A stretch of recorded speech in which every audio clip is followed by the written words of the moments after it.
വായ മൂവിയുടെ ഒരു ടീസർ ഔട്ട് ആയിട്ടുണ്ട്. സത്യം പറഞ്ഞാൽ ടീസർ ഇറങ്ങിയിട്ട് ഏകദേശം 13 ദിവസമായി. ഞാൻ ഇപ്പോഴാണ് കാണുന്നത്. ആക്ച്വലി കാണുന്നതെന്ന് പറഞ്ഞു കഴിഞ്ഞാൽ ഇവരൊരു പ്രൊമോഷൻ, വായ മൂവി ടീം ഒരു പ്രൊമോഷന് പോയായിരുന്നു. ഈ ആ പ്രൊമോഷന്റെ ട്രോൾ കണ്ടപ്പോഴാണ് ഈ മൂവിനെ കുറിച്ച് ഞാൻ കണ്ടത്. അപ്പൊ എന്തായാലും നമുക്ക് ആ ടീസറിലേക്ക് പോകാം guys. So let's play the teaser. Yes. മറ്റ് മാതാപിതാക്കളെ പോലെ അവര് പറയുന്ന പോലെ പഠിച്ച് അവര് പറയുന്ന പ്രൊഫഷൻ തിരഞ്ഞെടുക്കാനൊന്നും ഞാൻ വാശി പിടിക്കില്ല. അതുകൊണ്ട് നിനക്ക് 2 ഓപ്ഷൻ ഉണ്ട്. എന്താണത്? ഒന്നിലൊരു ഡോക്ടർ ആവാം, അല്ലെങ്കിൽ ഒരു എഞ്ചിനീയർ ആവാം.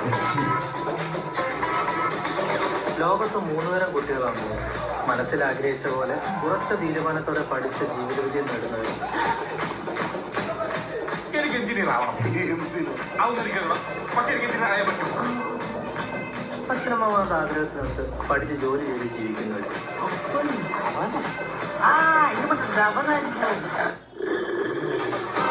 ഇതിലൊന്നും പെടാത്ത 3ാമത്തെ ഒരു കൂട്ടം. ഇപ്പോഴേ എങ്ങനെയാണെങ്കിൽ അവന്മാരൊക്കെ വലുതാവുമ്പോൾ എന്തായിരിക്കും അറിയില്ല. പഠിപ്പിക്കുന്ന എന്തിനാണ് വീട്ടുകാർക്കോ അധ്യാപകർക്കോ അറിയില്ല.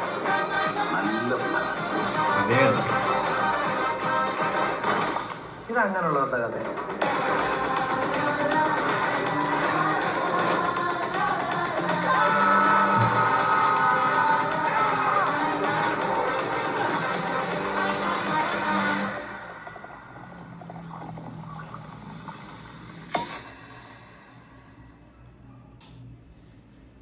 അപ്പൊ ഫ്രണ്ട്സ്, ഒരു വായകളുടെ ഒരു കഥ പറയുന്ന ഒരു മൂവിയാണ്. ആക്ച്വലി ഇതിന്റെ ടീസർ ഔട്ടായിട്ട് 13 ദിവസമായി. ഫിലിം ടീസറിൽ കാണിച്ചേക്കണ 15-ാം തീയതി ഓഗസ്റ്റ് റിലീസാണ്. എന്തായാലും പോയി കാണണം. അപ്പൊ ഈ സിനിമയെ കുറിച്ച് പറഞ്ഞിട്ടുണ്ടെങ്കിൽ ഗൈസ്, എല്ലാവരും ഉണ്ട്. അതായത് നമ്മുടെ റീൽസിൽ, അതേപോലെ തന്നെ യൂട്യൂബ് സ്റ്റാർസ് ഒക്കെ ആയിട്ടുള്ള എല്ലാവരും, അതായത് കോമഡി ചെയ്യുന്ന എല്ലാവരും, അതിന്റെ ഒപ്പം തന്നെ നമ്മുടെ മെയിൻ സ്ട്രീം മൂവിയിലുള്ള അസീസ് നെടുമങ്ങാട്, അതേപോലെ തന്നെ മറ്റ് ആക്ടേഴ്സ് എല്ലാവരും ഉണ്ട്. അതേപോലെ തന്നെ ഈ സിനിമയുടെ സ്ക്രിപ്റ്റ് നമ്മുടെ വിപിൻ ദാസാണ്. അപ്പൊ തന്നെ ഉറപ്പായിട്ടും കോമഡി പ്രാധാന്യമായിട്ട് എടുത്തേക്കുന്ന ഒരു മൂവി ആയിരിക്കും. വിപിൻ ദാസാണ് സ്ക്രിപ്റ്റ്. അതായത് നമ്മുടെ ജയ ജയ ഹേ, അതേപോലെ തന്നെ നമ്മുടെ ഇപ്പൊ റീസെന്റ് ആയിട്ട് ഇറങ്ങിയ ഗുരുവായൂർ അമ്പലനടയിലൊക്കെ ഡയറക്ട് ചെയ്തതും സ്ക്രിപ്റ്റ് ചെയ്തതൊക്കെ അദ്ദേഹമാണ്, വിപിൻ ദാസാണ്. അപ്പൊ നമുക്കിതിന് ഈ ഒരു ടീം, അതായത് വായ ടീം നമ്മൾ ഒരു ഫംഗ്ഷന് വരുന്നുണ്ടായിരുന്നു. അതായത് മൂവി പ്രൊമോഷനായിട്ട് വന്നായിരുന്നു. അപ്പൊ അതിൻ്റെ ഒരു ട്രോള് വന്നിട്ടുണ്ട്. നമ്മുടെ ഉബൈദ് ഇബ്രാഹിം ട്രോൾ ചാനൽ, പുള്ളിക്കാരന്റെ ട്രോളാണ് ഫസ്റ്റ് വന്നേക്കുന്നത്. നമുക്ക് അതൊന്ന് കണ്ടുനോക്കാം ഫ്രണ്ട്സ്.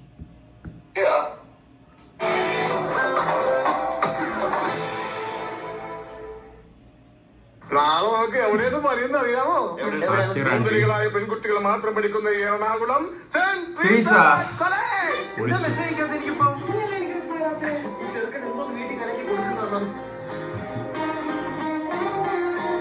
ചേട്ടാ, ഞാനായിട്ടല്ല ചേട്ടാ ഇവരുടെ അടുത്തൊന്നും പോണം. അവരൊക്കെ എന്റെ അടുത്തോട്ടാ വരുന്നത്. നമ്മുടെ അടുത്ത് നീ പറഞ്ഞ് മനസ്സിലാക്കുക. അവർക്ക് കുറച്ച് ഇൻട്രസ്റ്റ് ഒക്കെ നമ്മുടെ അടുത്ത് വരണം.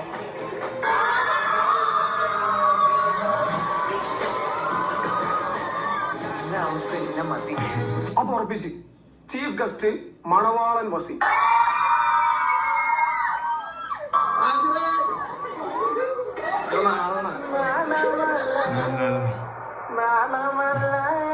നാണമാണ്, മുത്തച്ഛന്റെ അതേ സ്വഭാവമാണ്.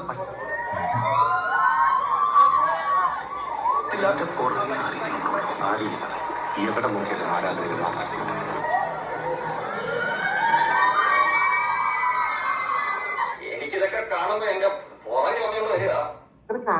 Musically YouTube Instagram സെൻസേഷനാണ്.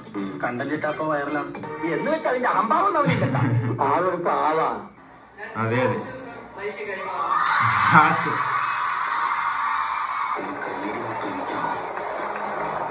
ഒറ്റയ്ക്ക് വരുമ്പോ പവറ് കുറച്ച് കൂടും സാറേ.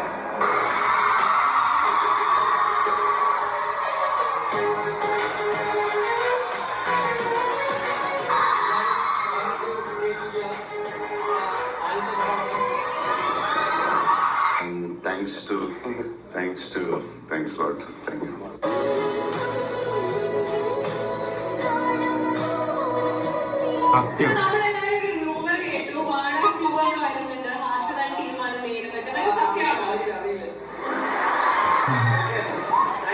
ഒറ്റ ദിവസം കൊണ്ട് ചെറുക്കം കയറി സ്റ്റാറായി.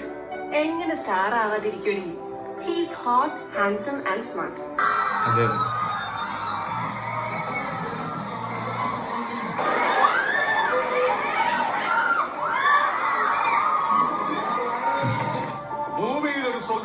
അതിതാണ് ഇതാണ് കുട്ടനായിട്ട് ജനിച്ചാ മതിയായിരുന്നു.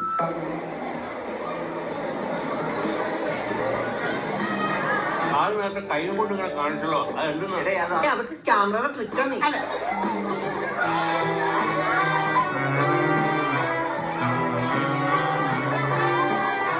ഇതെല്ലാം കൂടി നീ എങ്ങനെ മാനേജ് ചെയ്യും ഗോപാലകൃഷ്ണ? എന്ത് ചെയ്യാം, മറ്റൊരു അസിസ്റ്റന്റിനെ കിട്ടണ്ടേ? ചോനെ ഇവന്റെ സീറ്റാ വരച്ചത്, എന്റെ തലയെ വരച്ചിരുന്നെങ്കിൽ.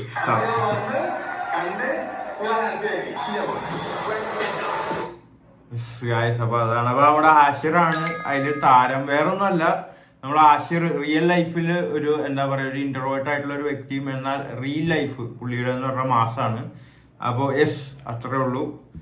അപ്പോൾ പടം 15-ാം തീയതി ഓഗസ്റ്റിന് എന്തായാലും പോയി കാണണം. മൂവി കണ്ട് നമ്മൾ എന്തായാലും റിവ്യൂ ചെയ്യുന്നതാണ് ഗൈസ്. അപ്പോൾ താങ്ക് യു.